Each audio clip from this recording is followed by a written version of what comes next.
В учебном центре Министерства обороны сегодня звучали слова военной присяги. 141 призывник осеннего набора торжественно поклялся служить Республике Абхазия, соблюдать Конституцию и защищать страну. Для родителей и родственников, пришедших поддержать молодых солдат, этот день не менее значимый и эмоциональный. Я, Илья Данил Тимурович, торжественно присягаю на верность своей родине, Республике Абхазия. Клянусь свято соблюдать ее конституцию и законы, строго выполнять требования воинских уставов, приказы командиров и начальников. Клянусь достойно выполнять воинский долг, мужественно защищать свободу, независимость и конституционный строй Абхазии, народ и отечество. Сегодня в учебном центре Министерства обороны проходит военная присяга призывников. Курс молодого бойца прошли в течение месяца. Они показали хорошие результаты и все необходимые материалы освоили. Хочу поздравить родителей, а также личный состав, который принимают военную присягу, пожелать им успехов. Они с сегодняшнего дня будут распределены по воинским частям и отдельным подразделениям. За происходящим с волнением наблюдают семьи новобранцев. Для них это момент гордости, а для молодых ребят шаг во взрослую жизнь и начало службы.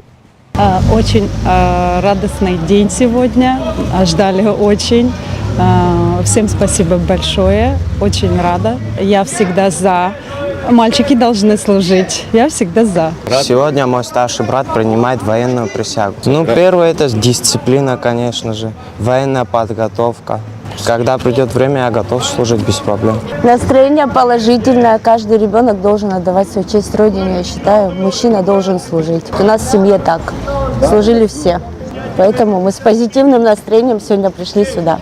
После принятия присяги к строю обратился заместитель министра обороны генерал-майор Давид Бжания.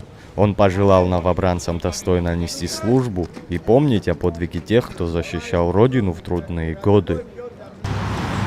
Ни в коем случае никто из вас не должен посрамить память сложивших голову на алтарь победы в Отечественной войне народа Абхазии, ваших отцов, дедов. Помните их и доблестно несите свою службу в рядах воинских частей отдельных подразделений наших вооруженных сил. Поздравляю еще раз, успехов и удачи в службе. Уже в ближайшее время призывники отправятся к местам дальнейшего прохождения службы, а сегодняшний день станет для них началом нового этапа пути бойца вооруженных сил Республики Абхазия. Заур Кварча, Инала Кухава, Абаза ТВ.